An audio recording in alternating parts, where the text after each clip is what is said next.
So the Ninth Circuit Court of Appeals recently released a precedential opinion on a case that involves the Computer Fraud and Abuse Act. Now, this is part of a much longer opinion. It would take over an hour to get through this opinion from beginning to end. Instead, I want to focus on the Computer Fraud and Abuse Act section because we recently saw the One Wheel versus JW Batteries case. I'll put a bubble in the description and in a card. And that case involved Future Motion or the One Wheel manufacturer accusing JW Batteries. JW Batteries makes a replacement battery for the One Wheel XR, and JW Batteries sometimes, depending on the firmware in your One Wheel or the hardware revision, you have to use a chip to make the battery talk to the board controller properly, or else it won't work.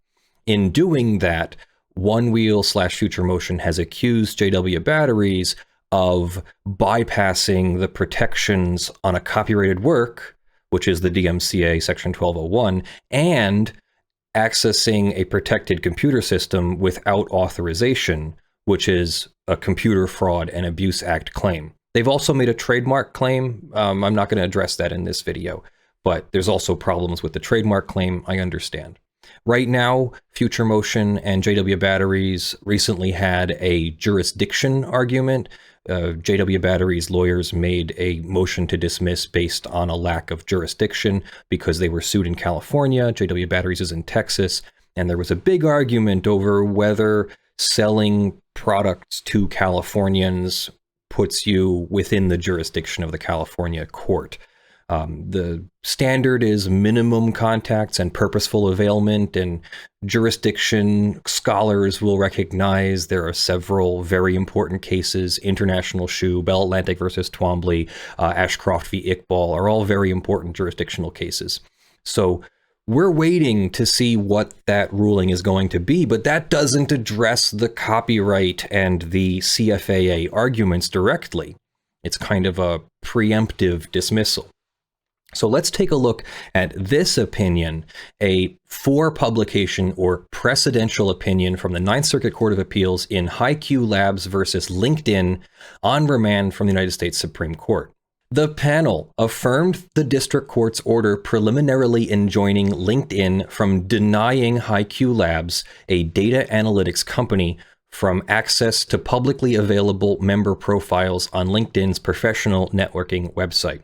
There's a lot there, so we're on a preliminary injunction standard, which you'll see referenced here a few times. We're talking about HiQ Labs attempting to access publicly available member profiles on LinkedIn. The preliminary injunction had allowed HiQ Labs to continue scraping, web scraping like with a web robot, scraping the publicly available data, and LinkedIn could not stop them with the CFAA. But again, we're not here on a trial on the merits. We're here in the beginning of the case with a preliminary injunction. The Supreme Court granted certiorari, or certification to the Supreme Court, vacated the panel's judgment and remanded for further consideration in light of another Supreme Court case, Van Buren v. United States. On remand, the panel, the appeals court, again affirmed the preliminary injunction, concluding that Van Buren reinforced its determination that HiQ had raised serious questions about whether LinkedIn may invoke the Computer Fraud and Abuse Act to preempt HiQ's possibly meritorious tortious interference claims. The panel held that a plaintiff seeking a preliminary injunction must establish that it is likely to succeed on the merits, that it is likely to suffer irreparable harm in the absence of an injunction, that the balance of equities or fairness factors tips in its favor, and that an injunction is in the public interest. The court uses a sliding scale approach to these factors so that when the balance of hardships tips sharply in the plaintiff's favor, when it weighs heavily in HiQ's favor, HiQ only needs to demonstrate quote-unquote serious questions going to the merits.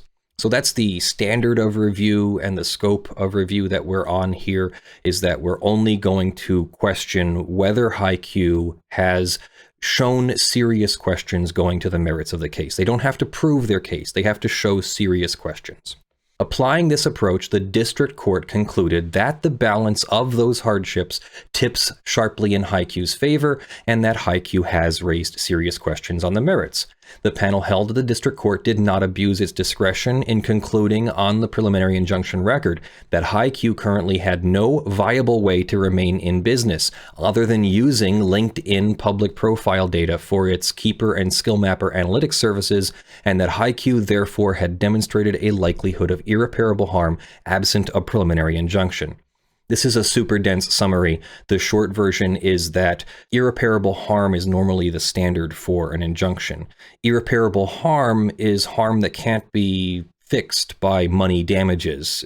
HiQ could have been repaired by money damages, except that it's eventually going to run out of money. So they showed the court that they're running out of money, and if they run out of money, they have to shut down the business.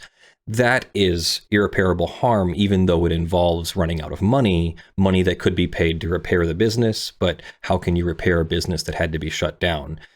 So we do meet the irreparable standard, even though money is the cause of the business shutting down.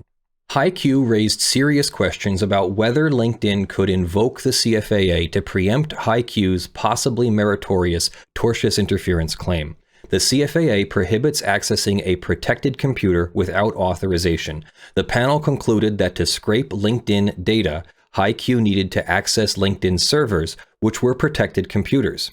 At issue was whether, once HiQ received LinkedIn's cease and desist letter, whether any further scraping and use of LinkedIn's data was without authorization within the meaning of the CFAA. The panel concluded that HiQ raised a serious question as to whether the CFAA without authorization concept is not applicable here, where prior authorization is not generally required, but a particular person or bot is refused access. So can LinkedIn say, generally everybody can have public access to profiles on LinkedIn, but not you? Not you, HiQ. Can they do that? The panel concluded that the reasoning of the Van Buren case reinforced its interpretation of the CFAA, although Van Buren did not directly address the without authorization clause, but rather considered the statute's exceeds authorized access clause. Background. LinkedIn allows its members to choose among various privacy settings. Members can specify which portions of their profile are visible to the general public, that is, to both LinkedIn members and non-members, and which portions are visible only to direct connections to the members' network, consisting of LinkedIn members within 3 degrees of connectivity, or to all LinkedIn members. This case deals only with profiles made visible to the general public. LinkedIn has taken steps to protect the data on its website from what it perceives as misuse or misappropriation. The instructions in LinkedIn's robots.txt file, a text file used by website owners to communicate with search engine crawlers and other web robots, whether that file prohibits access to LinkedIn servers via automated bots, except that certain entities, like the Google search engine, have express permission from LinkedIn for bot access.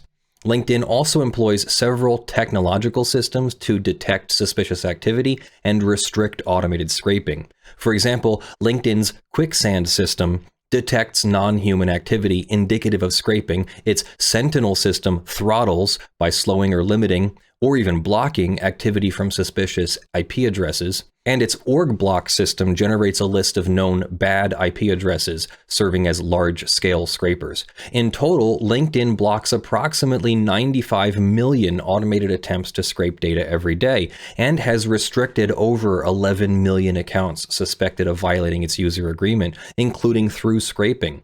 HiQ is a data analytics company founded in 2012. Using automated bots, it scrapes information that LinkedIn users have included on public LinkedIn profiles, including name, job title, work history, and skills.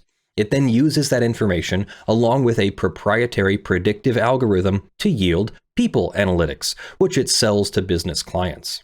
In May of 2017, LinkedIn sent HiQ a cease and desist letter asserting that HiQ was in violation of LinkedIn's user agreement and demanding that HiQ stop accessing and copying data from LinkedIn's server. The letter stated that if HiQ accessed LinkedIn's data in the future, it would be violating state and federal law, including the CFAA, the DMCA, California Penal Code, and California Common Law of Trespass.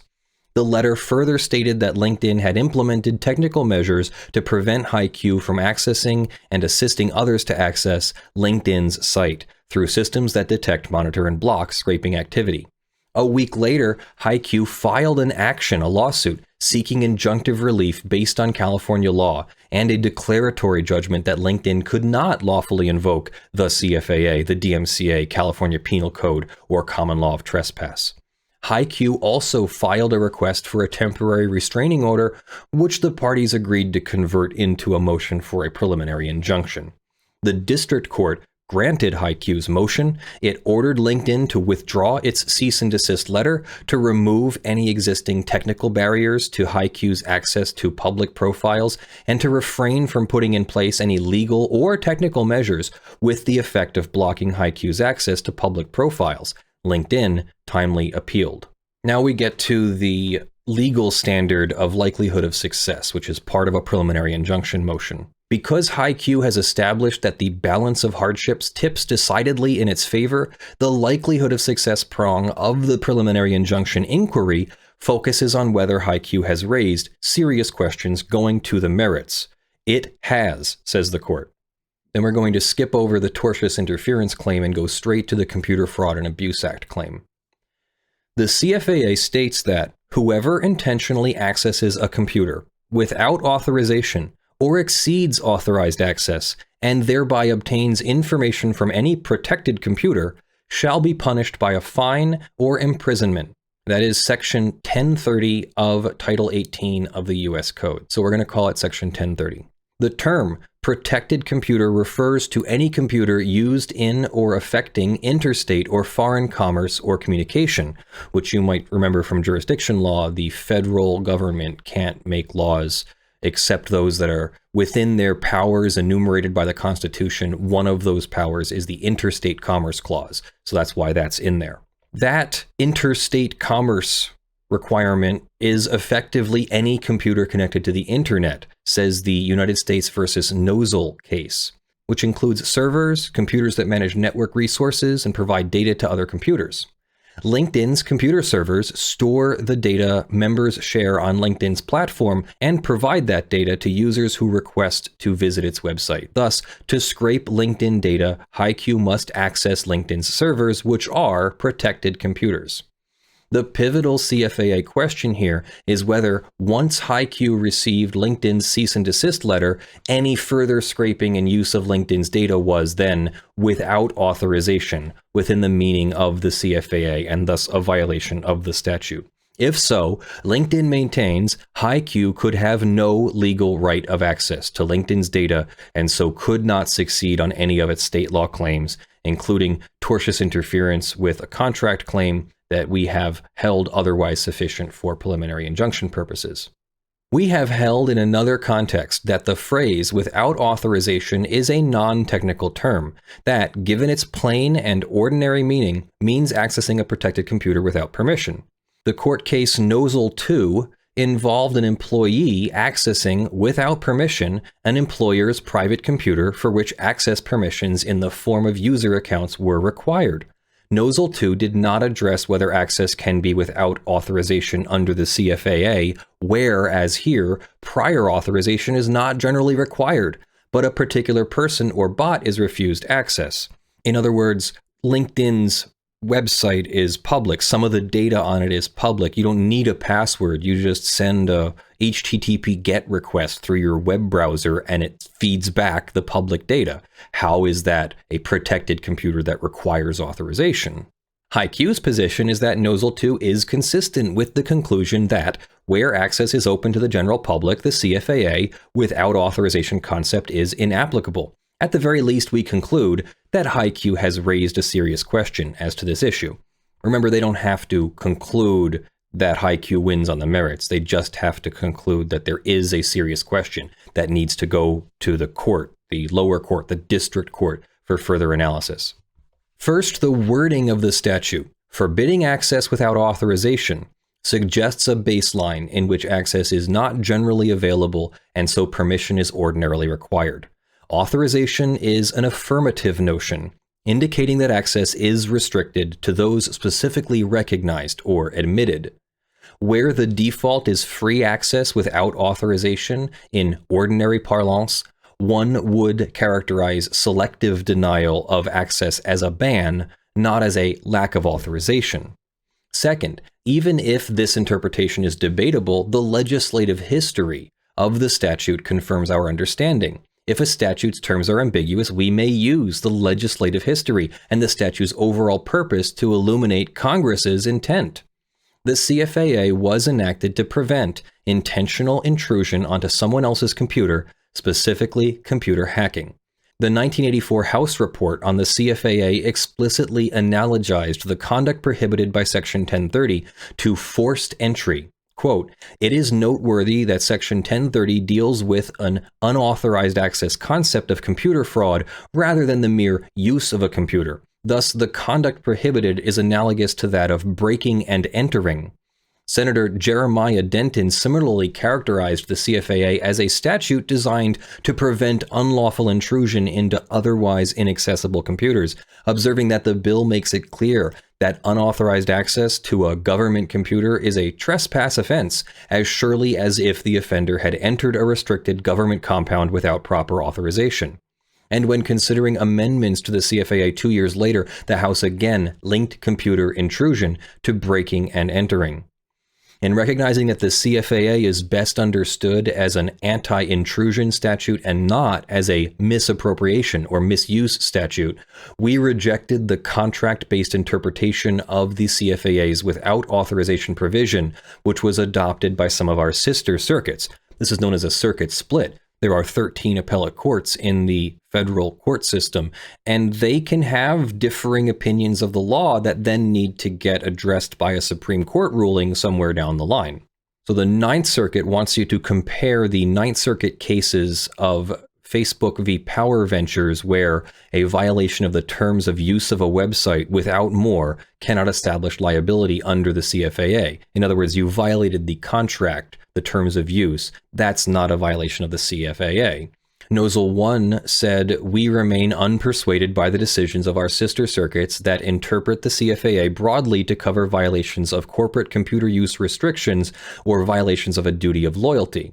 Now compare those decisions with the First Circuit case of EF Cultural Travel versus Explorica. Violations of a confidentiality agreement or other contractual restraint could give rise to a claim for unauthorized access under the CFAA. The 11th case of US v. Rodriguez, a defendant exceeds authorized access when violating policies governing authorized use of databases. Van Buren, then, the recent Supreme Court decision, interpreting the CFAA's exceeds authorized access clause, Van Buren approved of Nozzle 1 and abrogated or overturned EF Cultural Travel and Rodriguez. We, the Ninth Circuit in HiQ, therefore look to whether the conduct at issue is analogous to breaking and entering.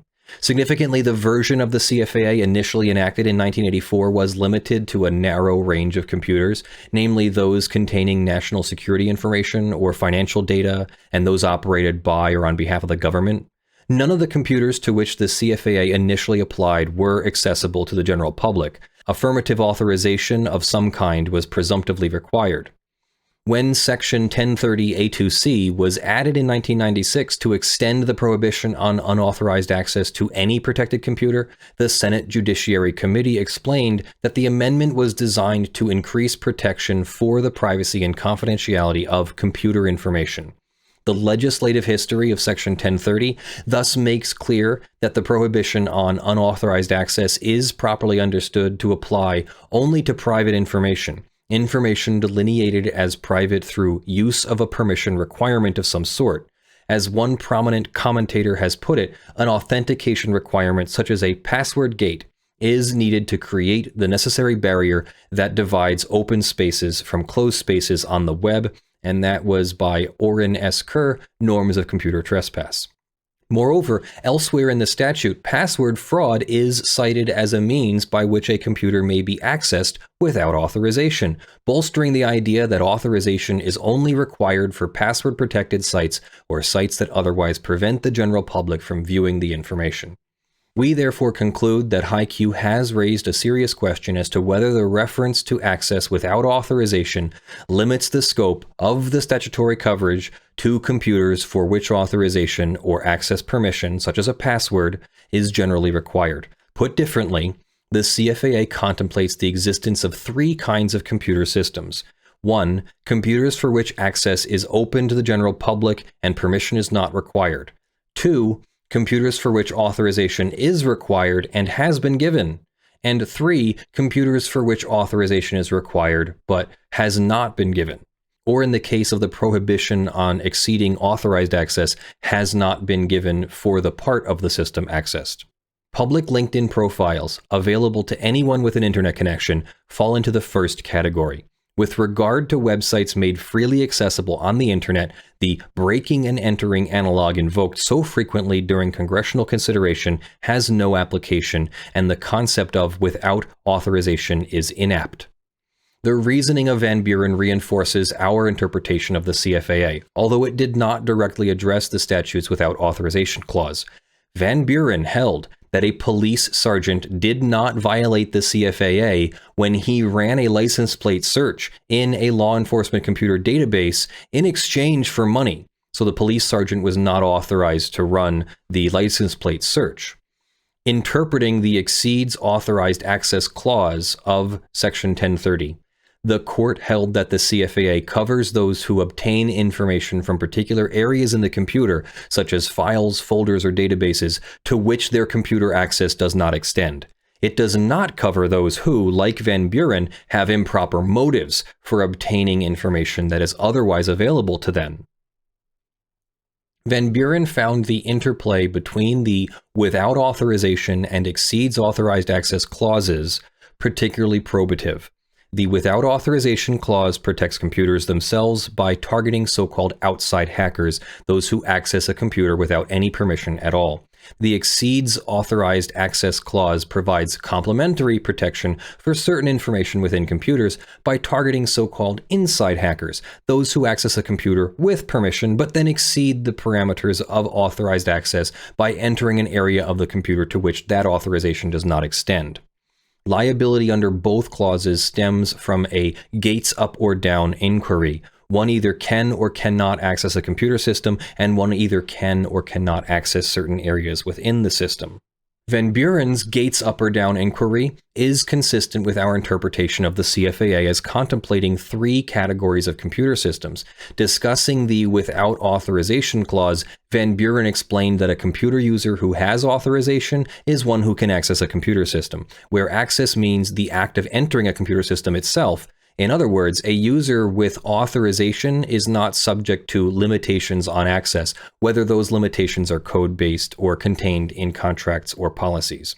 Van Buren stated that the CFAA's password trafficking provision, which also uses the word authorization, contemplates a specific type of authorization, that is, authentication, which turns on whether a user's credentials allow him to proceed past a computer's access gate rather than on other scope-based restrictions. Van Buren's distinction between computer users who can or cannot access a computer system suggests a baseline in which there are limitations on access that prevent some users from accessing the system, i.e. a gate exists, can be up or down. The court's gates up or down inquiry thus applies to the latter two categories of computers we have identified. If authorization is required and has been given, the gates are up. If authorization is required and has not been given, the gates are down. As we have noted, however, a defining feature of public websites is that their publicly available sections lack limitations on access. Instead, those sections are open to anyone with a web browser. In other words, applying the gates analogy to a computer hosting publicly available web pages, that computer has erected no gates to lift or lower in the first place. Van Buren therefore reinforces our conclusion that the concept of without authorization does not apply to public websites. Additionally, neither of the cases LinkedIn principally relies on casts doubt on our interpretation of the statute. LinkedIn first cites Nozzle 2. As we have already stated, Nozzle 2 held that a former employee who used current employees' login credentials to access company computers and collect confidential information had acted without authorization in violation of the CFAA. The computer information the defendant accessed in Nozzle 2 was thus plainly one which no one could access without authorization. So too, with regard to the system at issue in the Power Ventures case, the other precedent upon which LinkedIn relies. In that case, Facebook sued Power Ventures, a social networking website that aggregated social networking information from multiple platforms, for accessing Facebook's user data and using that data to send mass messages as part of a promotional campaign.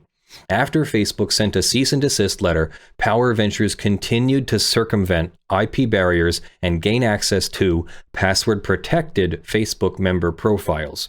We held that after receiving an individualized cease and desist letter, Power Ventures had accessed Facebook computers without authorization and was therefore liable under the CFAA. But we specifically recognize that Facebook has tried to limit and control access to its website as to the purposes for which Power Ventures sought to use it. Indeed, Facebook requires its users to register with a unique username and password, and Power Ventures required that Facebook users provide their Facebook username and password to access their Facebook data on Power Ventures' platform. While Power Ventures was gathering user data that was protected by Facebook's username and password authentication system, the data HiQ was scraping was available to anyone with a web browser. In sum, Nozzle 2 and Power Ventures control situations in which authorization generally is required and has either never been given or has been revoked. As Power Ventures indicated, the two cases do not control the situation present here, in which information is presumptively open to all comers. As to the computers at issue in those cases, the authorization gate was down. Our understanding that the CFAA is premised on a distinction between information presumptively accessible to the general public and information for which authorization is generally required is consistent with our interpretation of a provision of the Stored Communications Act, the SCA, which is nearly identical to the CFAA provision at issue. Addressing the without authorization provisions of the SCA, we have distinguished between public websites and non-public or restricted websites, such as websites that are password protected or require the user to purchase access by entering a credit card number. In enacting the SCA, Congress wanted to protect electronic communications that are configured to be private and are not intended to be available to the public. The House Committee on the Judiciary stated with respect to the section of the SCA at issue that a person may reasonably conclude that a communication is readily accessible to the general public if the means of access are widely known, and if a person does not, in the course of gaining access, encounter any warnings, encryptions, password requests, or other indicia of intended privacy. The committee further explained that the electronic communications which the service provider attempts to keep confidential would be protected, while the statute would impose no liability for access to features configured to be readily accessible to the general public. Both the legislative history of Section 1030 of the CFAA and the legislative history of Section 2701 of the SCA, with its similar without authorization provision, then, support the district court's distinction between private computer networks and websites protected by a password authentication system and not visible to the public, and websites that are accessible to the general public. For all these reasons, it appears that the CFAA's prohibition on accessing a computer without authorization is violated when a person circumvents a computer's generally applicable rules regarding access permissions, such as username and password requirements, to gain access to a computer. It is likely that when a computer network generally permits public access to its data, a user's accessing that publicly available data will not constitute access without authorization under the CFAA. The data HiQ seeks to access is not owned by LinkedIn and has not been demarcated by LinkedIn as private using such a password-based authorization system. HiQ, therefore, has raised serious questions about whether LinkedIn may invoke the CFAA to preempt HiQ's possibly meritorious tortious interference claim. Entities that view themselves as victims of data scraping are not without resort. Even if the CFAA does not apply, state law trespass to chattels claims may still be available, and other causes of action such as copyright infringement, misappropriation, unjust enrichment, conversion, breach of contract, or breach of privacy may also lie. And then the Ninth Circuit affirms the district court's determination, and the case will be remanded back to the district court for further proceedings. Now, I think this is a really good case to help us understand the three kinds of access that violate or are at issue when considering a violation of the CFAA. And when the data is publicly available, then that's not a CFAA violation. It's only if you bypass a gates up or down type authorization system, a password-based system, that you could be violating the CFAA. Now, how does that apply to Onewheel? Well, it doesn't directly apply, but it gives us a good background of the CFAA and shows that the CFAA is meant to protect from cracking into or hacking into a password-based computer system owned by the government or owned by a private party. When you buy a Onewheel, you are buying a product. You might not own the intellectual property inside of the Onewheel, but you own the Onewheel and its hardware. So you can give authorization to yourself, in my opinion, to connect a JW battery to your Onewheel XR, and the chip that you might have to install, depending upon your hardware revision, might have to bypass some kind of password protected authorization or something like that. And I don't believe that that is a violation of the CFAA, because it's not Onewheel's computer server that you are trying to access. It is your board control unit that you're trying to access to put an authorized battery. You have given authorization. So that's my legal opinion of the difference between the Onewheel or Future Motion's position in their case against JW batteries and my position from the defense side, that it's not a CFAA violation to make a battery interoperable with a board control unit that's no longer owned by Future Motion. Let me know what you think of that case in the comments below. Does that shed some light on the Onewheel case as I thought? And what do you think of web scraping in general? Because it's a simple HTTP GET request to get the publicly available data, and LinkedIn servers then respond with the website and all of the data, how can LinkedIn then say that anybody, any one person or one entity, is banned from accessing that?